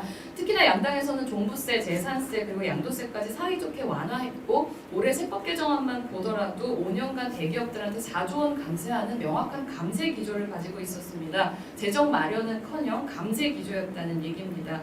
김종인 위원장께서도 세제 개혁에 대해서 말씀은 하시지만 정작 증세라고 하는 얘기는 차마 꺼내실 용기가 없으신 것 같습니다. 현재 국가 재정 현황에 대한 냉철한 인식이 필요합니다. 우리 국가 재정은 버는 것보다는 쓰는 게 더 많은 구조입니다. 국회 예정처의 장기 재정 전망을 따르면 우리나라의 수입은 2050년까지 연간 3.3%가 증가하지만 지출은 4.3%가 증가하는 이런 불균형한 모양새입니다. 특히나 미래에 다가올 여러 가지 재정 이슈들, 저출생 그리고 고령화에 따르면 지금 우리가 복지 지출이라고 하는 것이 더 늘어나게 되는 것은 명약관화한 일입니다. 그런데 이런 상황에서 책임감 있게 어떤 종류의 증세를 통해서 재정을 마련하겠다는 구체적인 방안이 없이 어떤 대규모의 복지 지출이나 어떤 지출이 들어가는 정책을 이야기하는 것은 굉장히 무책임한 일이라고 생각하고요. 심상정 후보는 앞서서 말씀드린 소득 보장 그리고 일자리 정책, 복지 정책을 뒷받침할 수 있는 책임감 있는 증세 방안을 마련하고 있습니다. 먼저 탄소세 방안을 이미 발표한 바 있고요. 그리고 K자 불평등의 늪을 빠져나올 수 있는 사회연대세 법안 또한 준비하고 있다는 말씀드립니다. 예, 그 금방 장유영 위원장이 말씀에도 나왔지만 국민의당의 기본적인 재정 정책과 지금 김종인 총괄위원장님의 메시지에는 조금 이렇게 다름이 있는 것 같습니다. 우리 김경진 공보특보단장님께서 또 함께 좀 이야기해 주시기 바랍니다. 일단 김종인 위원장은 100조를 곧바로 지출하자는 얘기는 아니죠. 100조의 기금을 만들겠다. 이 기금을 통해서 영세 자영업자나 소상공인에 대한 여러 가지 필요한 정책을 집행하도록 하겠다라고 하는 것이 김종인 위원장의 정확한 워딩이어서 그 부분을 조금 확인해 보시면 김종인 위원장이 마치 곧바로 그냥 집권하면 100조를 지출하겠다라는 식으로 이게 문해가 됐던 부분은 조금 좀 정정이 필요하지 않나 싶고요. 어쨌든 이겁니다. 큰 틀의 가장 기본적인 문제의식은 문재인 정부 들어와서 매해 100조 가까운 부채가 늘어나고 있습니다. 그래서 문재인 정부 출범할 때 GDP 대비 국가 부채율이 37%에 시작했습니다. 지금 GDP 대비 국가 부채 비율이 51%에 육박하고 있습니다. 이건 뭐냐면 정권을 한 4기수 정도 거치면서 증가해야 될 부채 비율을 문재인 정부 한 기수 정권 텀에 이렇게 불렸다는 겁니다. 그것도 코로나 2년에 한정된 문제가 아니고 집권 첫 해부터 이게 워낙 큰 대규모로 재정 적자가 만들어지면서 이 흐름이 만들어졌다는 것이고, 그래서 큰 틀에서 보면 국가 부채가 이런 속도로 어마어마하게 늘어나는 것은 지금 현재 미래 세대의 주역이 될 2030의 부담으로 돌아가니 이 재정 적자 문제 해결해야 한다라고 하는 것이 큰 틀의 기조고, 그럼에도 불구하고 현재 이 코로나 전국 속에서 소상공인이나 자영업자 같은 경우는 정말로 많은 어려움을 겪고 있으니 이게 여기에 핀셋으로 한정을 해서 이 소상공인이나 자영업자 문제는 국가가 특별한 결단을 통해서 지원을 하고 해결을 해야 한다. 이게 지금 윤석열 후보의 입장이고, 이 해결하는 방식과 관련해서 100조의 기금을 만들어서 해결한다가 김종인 비대위원장이 제시한 방법이다. 이렇게 이해를 해주시면 될 것 같습니다. 네, 감사합니다. 다음 장경태 민주당 위원장님 부탁합니다. 네, 전체적으로 민주당 정부의 이 재정 정책은 확장적 재정 정책이었습니다. 그리고 특히 이 2020년부터 코로나 대책 예산들이 매우 증가하게 되는데요. 저희는 1, 2, 3, 4차에 걸친 재난지원금 과정에서도 저는 어려운 국민과 소상공인, 자영업자, 청년 노동자 등을 지원할 수 있는 실질적 대책과 대안을 마련했으면 좋겠습니다. 예를 들면 1, 2차 재난지원금 지급하자고 했을 때는 뭐 이 재정 건전성이나 여러 가지 부채 발행 등을 이유로 국민의힘 측에서는 반대했었는데 3차 재난지원금 또 찬성하셨다가 주장하셨다가 또 4차 재난지원금은 또 반대하시고, 저는 이런 부분에 대해서 참 어떤 입장이신지, 또 여러 가지 코로나 백신에 대한 아직도 인허가, 그러니까 3상 임상이 끝나지도 않은 코로나 백신을 왜 도입 안 하냐고 정부에 따지면서 결국 작년에 다들 기억하실 겁니다. 독감 백신 도입하자고 해놓고 그 독감 백신과 코로나 백신은 전혀 다른 것 아니겠습니까? 그렇기 때문에 저는 좀 특히 코로나 극복이나 정말 서민 관련된 부분만큼은 정쟁을 하지 않아야 된다는 생각을 하고요. 한편으로는 50조든 지금 윤석열 후보 50조 주장하셨고 뭐 김종인 대표께서 100조를 얘기하셨는데 저는 기금 마련 방식이든 뭐 여러 가지 기금 대출 수수료 등을 이유로 근거로 하시고 계시던데요. 또 어떤 이 패널 윤석열 후보 측 패널께서는 또 이 여러 가지 부처별 예산을 감액해서 하겠다, 재원을 마련하겠다 이렇게 얘기하시는데 절대 국채 발행 없다고 하시는데 저는 그게 가능한가 50조 마련하는 게 그런 부분을 말씀드리고 싶습니다. 어찌되었건 이 손실 보상과 관련된 부분만큼은 좀 이 여야가 따로 저희의 어떤 대책과 대안이 좀 옳다고 주장하고 싶지는 않습니다. 다만 이번 12월 임시국회를 꼭 여야가 합의해서라도 손실보상 대책 50조든 100조든 저희가 주장한 25조든 무엇이든지 간에 좀 했으면 좋겠습니다. 예.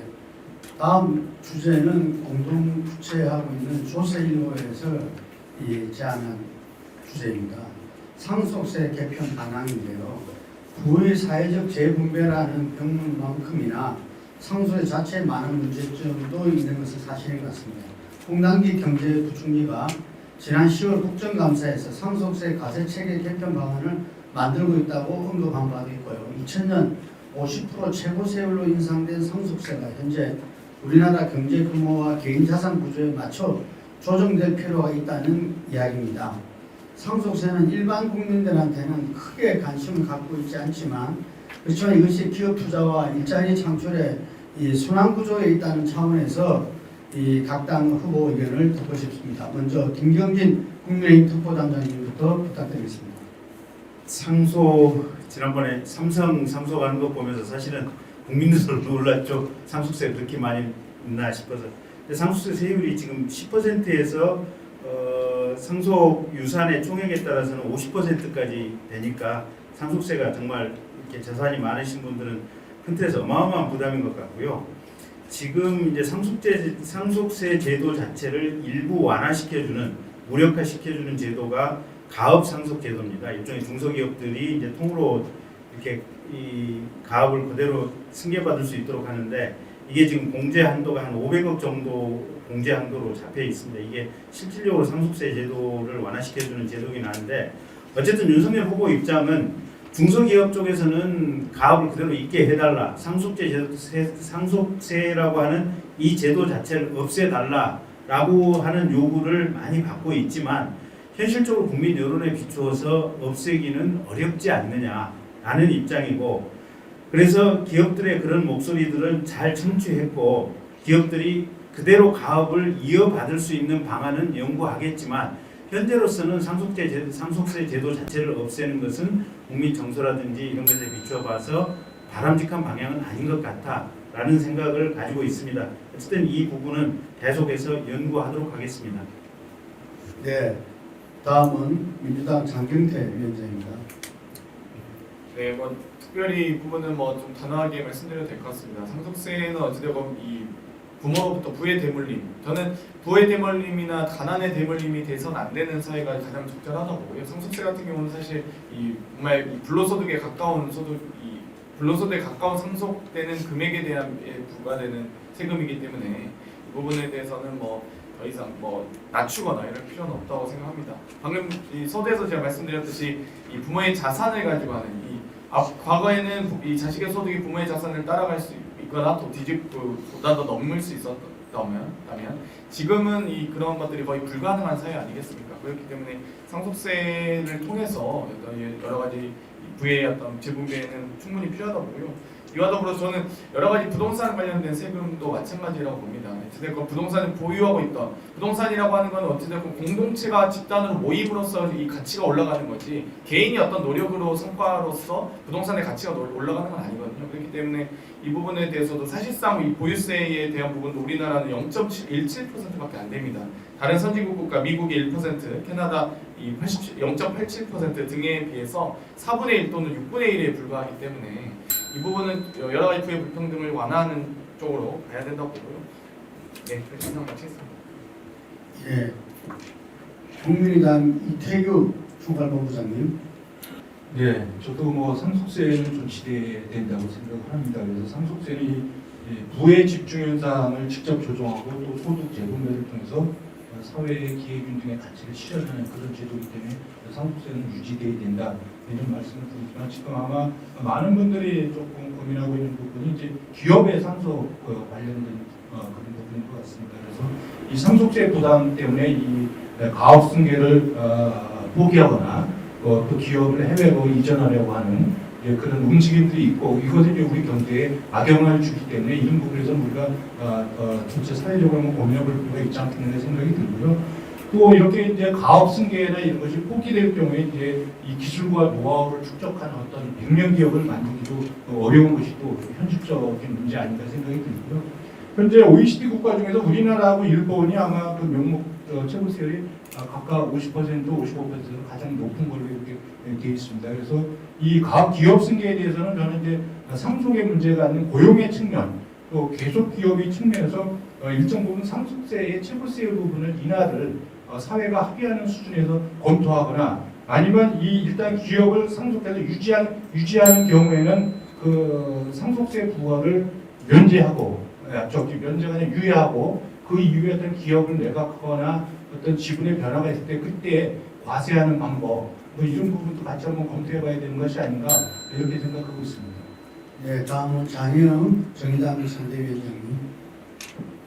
네, 상속세 납부 인원이라는 것이 지난해 기준으로 1만 명에 불과합니다. 그리고 최고세율은 50%이지만 실효세율의 경우에는 평균 19.6%에 불과하고요. 또한 상속세라고 하는 것은 공제가 많아서 최고 명목세율만 가지고 다른 나라하고 비교하는 것은 부적절하다라고 하는 게 전문가들의 대체적인 의견입니다.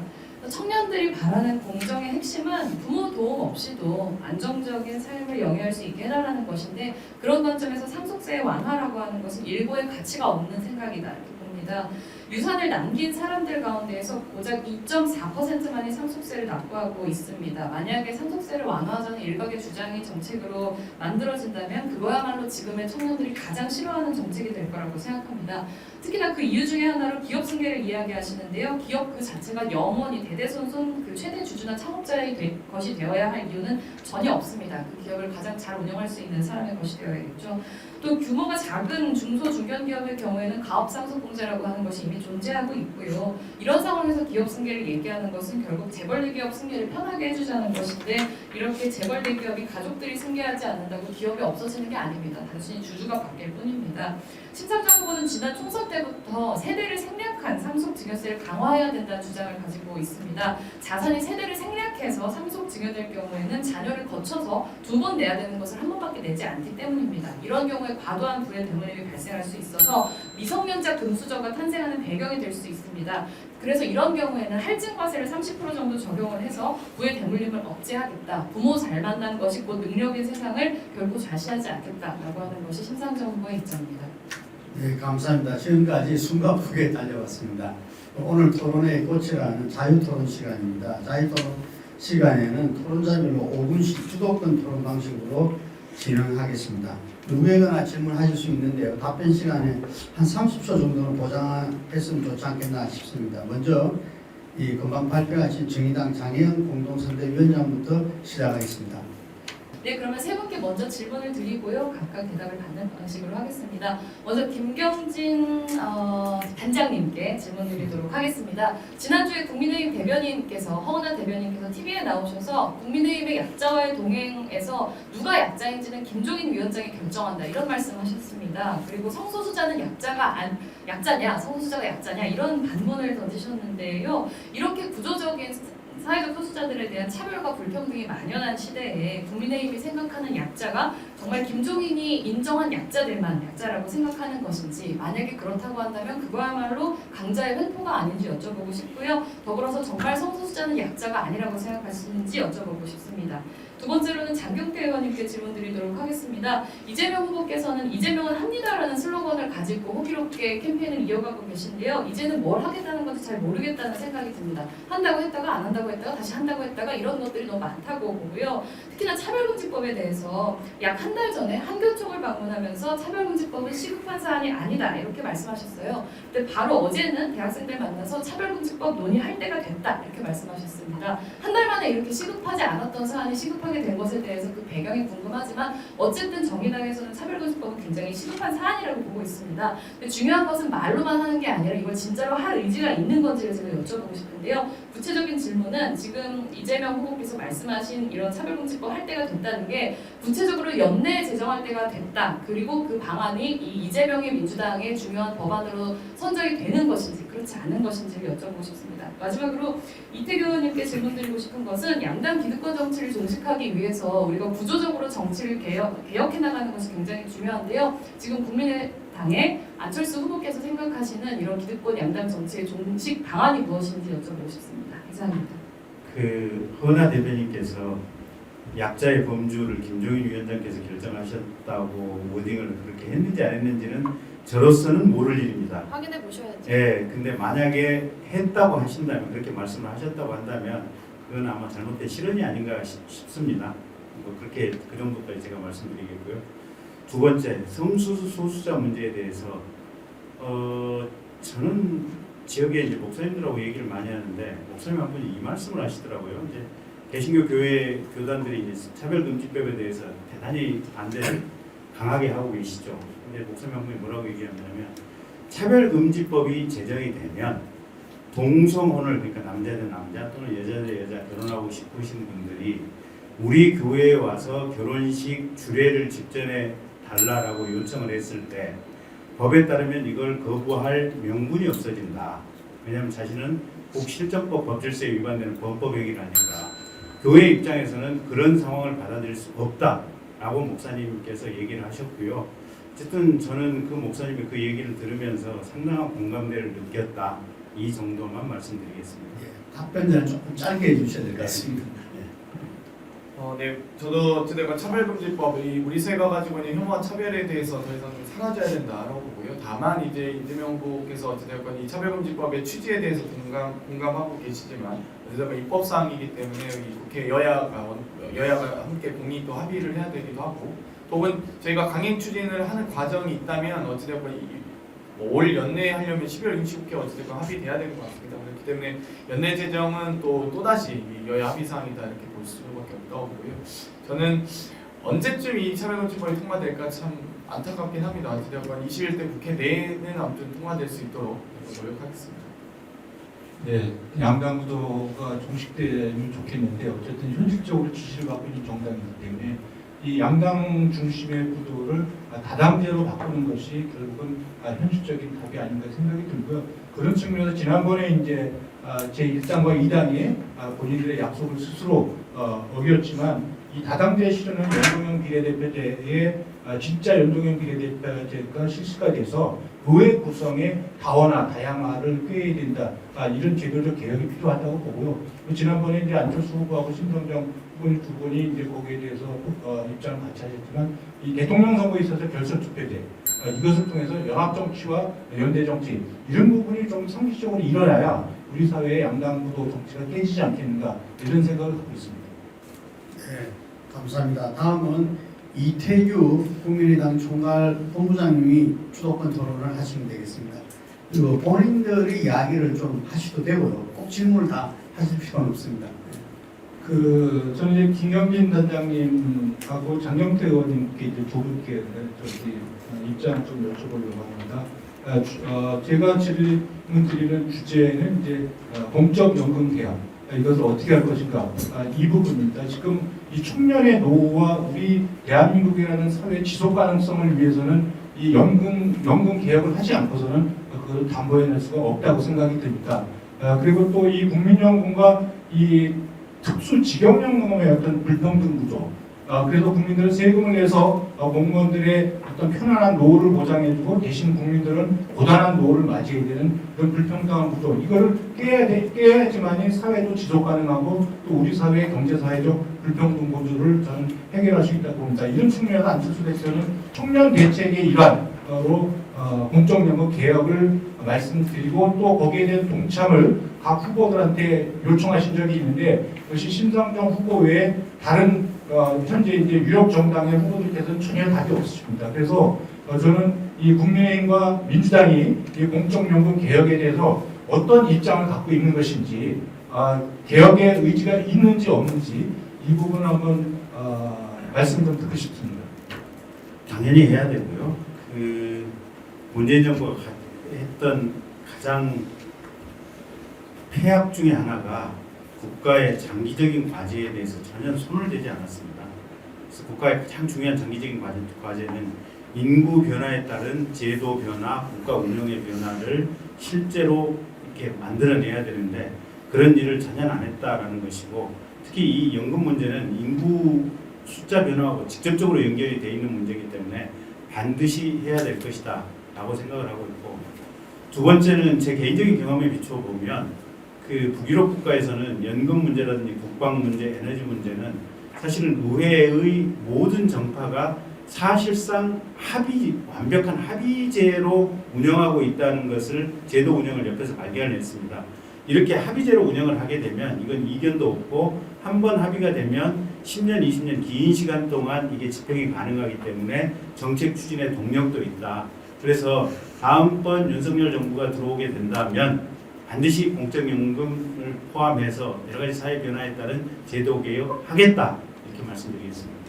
네, 어쨌든 문재인 정부가 국난국법과 미래과제에 대한 부분을 많이 제시해 왔습니다. 뭐 여러 가지 이 코로나 상황에서 그 상황에서 해운 비용이 매우 증가하거나 뭐 여러 가지 일본의 소부장 무역 공격에도 불구하고 무역 수지는 최대 흑자를 기록하고 있다 말씀드리고 싶고요. 이 연금 개혁 같은 경우는 사실 이 납부자와 수혜자의 사회적 합의가 매우 중요합니다. 어쨌든 국가가 강제로 혹은 이 국회가 강제로 이 여러 가지 뭐 부담률을 높인다든지 보장금을 낮춘다든지 이런 부분에 대한 충분한 사회적 합의가 매우 중요하다고 보고요. 일례로 이수미 원내대표께서 여러 가지 연금 개혁안을 하시다가 청와대로부터 엄청난 압력을 받으시면서 괴로움을 당하신 적이 있습니다. 어쨌든 이 연금 개혁에 대한 사회적 합의 논의 저는 시작하면 좋겠다. 그리고 여야가 공히 좀 노력했으면 좋겠다고 생각하고요. 한편으로는 이 저출생 시대가 도래하고 있기 때문에 지금 0.84까지 떨어진 건 아니겠습니까? 그렇기 때문에 이 5명 다 1명을 부양했던 상황에서 이제 3명이 1명을 부양해야 되는 상황으로 지금 치닫고 있습니다. 그렇기 때문에 과연 어떻게 이 사회 구성원들이 혹은 납부자들이 이 납득할 만한 부담률을 높이면서 수혜금을 낮출 수 있는 이 노력을 과연 이 사회적 기구에서 합의가 할 수 있을지 이 부분도 참 안타깝게 생각하는데요. 이 부분은 어찌됐건 같이 논의했으면 좋겠습니다. 네, 근데 이 연금 개혁은 정말 이 기득권을 갖고 계신 분들이 있기 때문에 이게 정치 지도자가 돌봐줄 각오를 하지 않으면 어렵습니다. 그래서 사회적 합의 이전에 그 대통령이 되겠다고 하는 분이 강력하게 자기 입장을 표명하고 거기서 평가를 받는 것이 중요합니다. 예, 알겠습니다. 다음은 주도공 토론 장경태 민주당 혁신위원장에게 드리겠습니다. 네, 저는 일단 이태규 의원님께 하나 질문드리고 싶은 건 여러 가지 국민의힘 측에서 이 정권 개최를 위한 대승적 양보라는 요구를 많이 하고 계십니다. 근데 저는 이미 양보를 많이 했다고 하셨다고 생각하거든요. 소위 작년 총선에서도 스스로 비례정당으로 전략하면서까지 이 소위 보수 야권의 단일화를 위해서 단일 후보를 배출하기 위해서 노력했던 부분들, 또 4.7 재보궐선거에서 안철수 대표께서 높은 지지율이 있었음에도 불구하고 당시 이 당내에서 나경원 후보보다도 낮았던 오세훈 시장과 여러 가지 단일화 과정에서 상당 부분 또 많이 제가 양보하는 모습을 봤습니다. 그럼에도 불구하고 이 당대당 통합 과정에서 이 상임정국위원회에 대한 양보라든지 당협위원장 양보를 전혀 하지 않는 등의 모습을 보면서 결국 당대당 통합도 깨졌는데요. 또다시 대통령 후보마저도 양보하라는 요구들이 있는 것 같습니다. 이 부분에 대한 답변 듣고 싶고요. 두 번째는 이 김경진 단장님께는 이 대통령 후보, 이 정치인의 어떤 반성과 성찰 그리고 사과는 매우 중요하다고 생각합니다. 그리고 스스로 또 어떤 여러 가지 정책적 유연성을 갖는 건 매우 중요하다고 보는데요.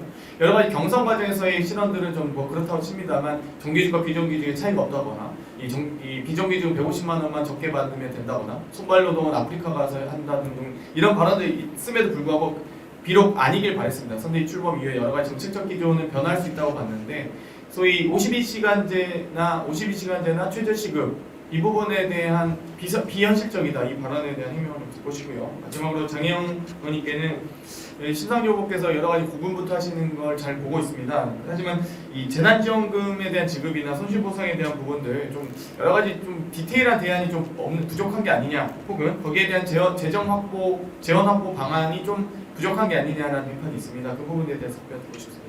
네, 그건 뭐 장 의원님께서 말씀하신 대로 국민의힘이 사실 이제 국민의당으로부터 선거 과정에서 지원과 도움을 받았다면 거기에 이제 걸맞는 행동을 하는 것이 저는 정치 도리에 맞다 이런 생각을 갖고 있고요. 제가 어디 인터뷰에서도 후보 양보 없다 이 말씀 분명히 드렸고요. 또 그건 아마 이제 윤석열 후보의 말씀이 아니라 김종인 위원장님께서 그런 말씀을 하셨는데 제가 방송에라도 그런 입장을 피력을 했습니다. 우리는 사실 야권에서 누가 더 정권교체의 적임자인가 이 부분을 놓고 결혼은 경쟁자의 관계지 적대적 관계라고까지는 생각하지 않는다. 그런데 그런 말씀을 하시면 적대적 관계로 갈 수 있다. 이런 말씀을 드려서 아마 이제 그런 말씀을 안 하실 거라고 그렇게 믿고 있습니다. 우리 김경진 단장. 주 52시간 부분은 이런 거죠. 그러니까 52시간제가 여러 가지 문제점이 있다 그래서 입법적으로 도입을 했다가 완화하는 조치를 취하긴 했죠, 입법적으로. 그런데 완화하는 조치를 취했다고 해도 그래 봐야 한 2주나 한 달 범위 내에서 지금 탄력 근로제가 도입이 됐는데 업종별로는 가령 뭐 아이스크림 같은 경우는 한여름에 지금 판매가 몰리는 거고 어떤 제품은 크리스마스 대목을 딱 한 번 보고 만들어지는 생산 제품이 있고 어떤 업무는 가령 월말 기준으로 해서 월말 3일이나 5일에 업무가 몰려있는 일들이 있을 수도 있고 그래서 52시간제와 거기에 따른 탄력 근로제가 도입이 됐지만 여전히 생산 현장, 서비스 현장에서는 이 탄력 근무 제도 자체가 부족하다. 이것만 가지고는 아직은 제도적으로 생산 현장에 필요한 욕구를 못 맞춘다. 그러다 보니까 가령 정말 한여름에만 뭔가 수요가 몰리는 데 있어서는 한여름에 조금 일할 수 있도록 연 단위로 탄력 근무를 할 수 있는 이런 제도를 만들어야 되지 않겠느냐 이런 설명을 하면서 그게 비유가 지금 뭐 120시간 뭐 얘기가 나왔는데 아니 무슨 윤석열이 무슨 특이한 사람입니까? 화성에 쏜 사람입니까? 그런 게 아니고 당연히 현장에서 나오는 탄력 근로 제도의 어떻게 보면 이 범주를 좀 더 넓혀달라라는 얘기를 설명한 것이다. 이렇게 이해를 해주시면 될 것 같습니다. 네, 먼저 민생에 관련된 굉장히 중요한 질문 주셨는데요. 이 재난지원 그리고 손실보상을 위해서 코로나19가 터지고 21대 국회 시작하자마자 정의당 차원에서 특별재난연대제라고 하는 것을 발의했습니다.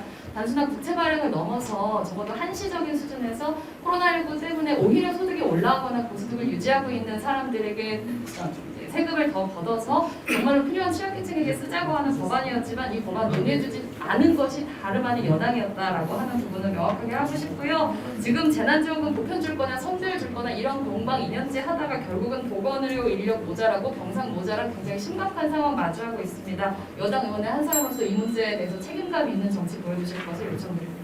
네, 감사합니다. 다음 주도 토론의 마지막 순서 김경진 국민의당 단장님 부탁합니다. 여기 이제 세 분께 그냥 동의 간단하게 물어보겠습니다. 최근에도 송영길 민주당 대표가 조국 사태는 표창장 한 장 위조한 걸 가지고 일가족을 도륙했다 이런 표현을 어디선가 하신 걸 제가 방송을 통해 들었습니다. 진짜로 표창장 한 장 위조를 한 걸 가지고 일가족을 도륙했다고 사실관계를 파악하고 계신지 우리 김병욱 의원님도 오셨는데 한번 이 자리에 계신 세 분께 순차적으로 한번 얘기를 들어보도록 하겠습니다.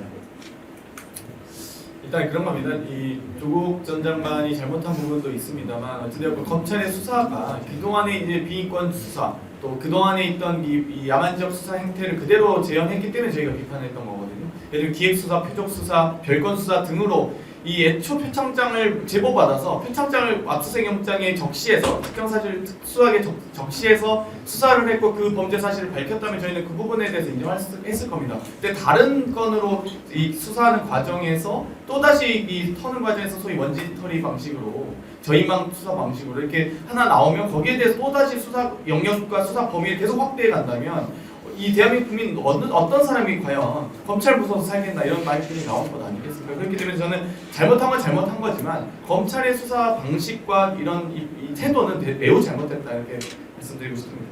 네, 조국 전 장관이 대한민국의 지금 20대 대통령 선거에서 가지고 있는 여러 가지 상징은 단순히 표창장 한 장으로 수렴한다고 생각하지는 않습니다. 하지만 명확하게 이러한 학력이라고 하는 것이 부와 특권의 세습의 루트로 작용하고 있는 대한민국 사회에서 이런 표창장을 위조한 사건이라고 하는 것은 명백하게 그 사회적으로 지탄받아야 되는 지점이었다라고 생각을 합니다. 그런데 개인적으로는 김경진 단장님께서 제가 아까 드렸었던 질문에 대한 정확한 대답을 회피하신 점에 대해서는 유감이라는 말씀드립니다. 네, 조국 장관 문제는 저는 송영길 대표께서 팩트를 조금 잘못 알고 계시거나 좀 왜곡하고 계신 것이 아닌가 그렇게 판단이 들고요. 저는 돌아가신 노무현 대통령의 반칙과 특권 없는 세상이라는 말을 제일 좋아합니다. 그런 측면에서 조국 전 장관은 반칙과 특권을 엄청나게 저질렀죠. 그런 쪽에서 저는 입이 10개라도 저는 변명의 여지가 없고 또 민주당도 그걸 변명해서는 안 된다고 생각합니다. 네, 수고하셨습니다. 마지막에 우리 장혜영 의원이 뭐 유감이란 말을 했는데 어떻게 김경진 단장님이 그게 뭐 들을 말씀 없어요. 때가 없어요. 유감이시고요. 저는 뭐 네, 드릴 말씀이 왜냐하면 없습니다. 법안에 대한 정확한 내용과 다른 얘기를 공적인 토론장에서 답변으로 가름하는 것은 이런 거는 좀 대한민국 정치에 그게 없었으면 좋겠습니다. 네, 알겠습니다. 다음 마지막 순서입니다. 이제 잠깐만 그 얘기를 하니까 아니 저는 아까 허은하 대변인 관련된 부분이라고 생각을 했는데 법안에 대한 부분이라고 생각하니까 제 머릿속에 생각하고 뭔가 좀 달랐나 봐요. 굳이 다시 질문하시면 제가 다시 답변을 드릴게요. 제가 드렸었던 질문은 성소수자는 약자가 아니라고 생각하시냐는 거였습니다. 근데 그것에 대한 답변을 차별금지법에 대한 실제 법안 내용과 관계없는 내용으로 답변하셨기 때문에 제가 유감 표명을 드린 겁니다. 성소수자는 사회적인 약자일 수는 있겠지만 사회적인 약자일 수 있다고 생각합니다.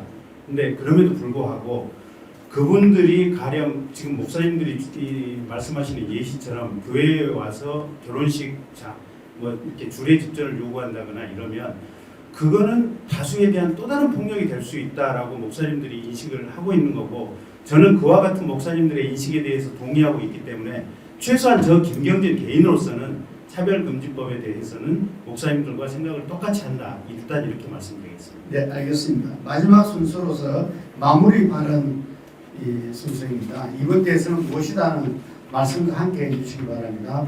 1분씩 시간 드리겠습니다. 장경태 민주당 혁신위원장님부터 시작하겠습니다.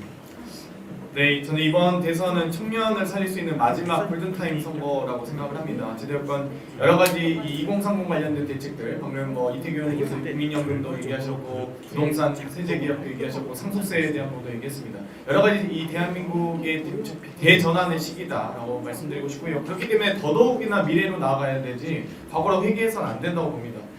그렇기 때문에 여러 가지 국민 주권 대신 권력 중심이냐, 서민 중심이냐, 재벌 중심이냐, 또 국민 민생이냐, 자기 기득권 지키기냐에 대한 기로에 서 있다고 말씀드리고 싶고요. 여러 가지 이번 대선을 계기로 좀 정치 혁신도 좀 가속화되었으면 좋겠습니다. 여러 가지 정치 개혁 과제, 또 정당 혁신 과제, 국민 소통 과제 등이 이번에 국회 정개특위도 열렸으니 이번 계기로 인해서 좀 많이 반영됐으면 좋겠습니다. 네, 다음 김경진 단장님부터 합니다. 예, 저는 최근에 한 5년, 10년 동안에 이 플랫폼이 대한민국 사회의 모든 것을 지배하는 세상이 됐다. 네이버 꽃가게, 네이버 부동산, 네이버 미용실 모든 어떻게 보면 경제적 거래의 원천이 됐고 여기서 너무 지나친 착취가 이루어지기 때문에 다음번에 들어오는 정부는 이 플랫폼의 착취 문제를 어떻게 해결할 것인가 이게 또 다른 시대적 과제가 됐다라고 생각을 하고 있고요. 어쨌든 윤석열 정부가 취임하게 된다면 최소한 저 김경진 개인이 앞장서서라도 이 문제에 대한 사회적인 의제를 계속해서 지속적으로 던지겠다 이 말씀을 드리겠습니다. 네, 그다음 장혜영 정의당 총괄위원장님. 네, 이번 대선은 심상정의 재발견을 위한 대선입니다. 건국 이래 대한민국 정치는 민주당과 국민의힘 양당의 대결 정치로부터 자유로웠던 순간이 단 한순간도 없습니다. 양당 중심 정치라는 것이 그 자체로 절대 악이라고 생각하지는 않습니다. 문제는 이런 양당 중심의 진영 간 대결 정치가 대한민국 사회의 중차대한 문제들을 제대로 해결하는 대신 오직 자신들의 정치 기득권을 유지하는 데만 골몰해왔다는 점입니다. 정치개혁 없이 사회개혁의 한계가 너무 뚜렷하다는 주장이 바로 이를 뒷받침합니다. 양당에게는 기회가 많았습니다. 대한민국을 시민의 삶의 선진국인 나라로 바꿀 기회가 충분히 많았습니다. 하지만 이들은 시민들이 쥐어주신 소중한 권력을 온통 정쟁에 허비했고 그 결과가 바로 지금 우리가 마주하고 있는 시민들이 분열된 대한민국, 오징어 게임이 현실인 대한민국, 양당의 유력 대선 후보들이 온갖 의혹으로 선거를 치르다 말고 특검 조사를 받게 될지도 모르는 기가 막힌 대한민국입니다. 국회법부터 언론까지 모든 것이 철저하게 양당 중심으로 굴러가는 대한민국 정치판입니다. 여기서 불사조처럼 살아남아서 진보 정치 명맥을 이어온 사람이 바로 심상정입니다. 아직 대선이 석 달 가까이 남았는데요. 이 시간은 시민 여러분께서 심상정이라는 정치인을 새로운 대한민국을 만들어갈 대통령의 적임자로서 재발견하는 시간이 되어갈 것이라고 생각합니다. 경청해 주셔서 감사합니다. 네, 마지막으로 국민의당 이태규 총괄 본부장님. 네, 이번 대통령 선거는 이 대한민국의 새로운 국가 체계를 고민하는 그런 선거라고 봅니다. 그래서 역시 정권만 바뀌어서는 저는 선거에 의미가 없다. 그래서 국민 개개인의 삶이 바뀌고 또 우리 사회, 정치, 경제, 사회 모든 부분에 이렇게 구석구석에 박혀 있는 이 특권 구조를 깨는 그런 선거가 되어야 저는 진짜 정권 교체라고 생각을 합니다. 그렇다면 누가 더 좋은 정권 교체를 만들어낼, 누가 더 미래의 비전을 만들어내는 그런 적임자인가, 이런 거를 우리가 고민해야 된다, 이런 말씀을 좀 드리고 싶고요. 제가 주변에서 여러분들 이렇게 의견을 좀 들어보면 이렇게 말씀하십니다. 그래도 안철수가 실력은 있잖아. 그리고 깨끗한 걸로 치면 최고잖아. 그런 부분에 대해서 공감하신다면 안철수 후보에게 일할 기회를 주시기를 부탁드립니다. 고맙습니다. 네, 20대 대선은 우리나라의 미래를 결정할 국민들의 선택이 이제 곧 있으리라 봅니다. 오늘 이 토론회가 그런 국민의 선택에 조금이라도 기여하길 바랍니다. 오늘 나오신 각 당의 그 선대위 관계자들 그리고 후보님께 건성을 기원합니다. 오늘 나오신 분들 모두 수고하셨습니다. 감사합니다.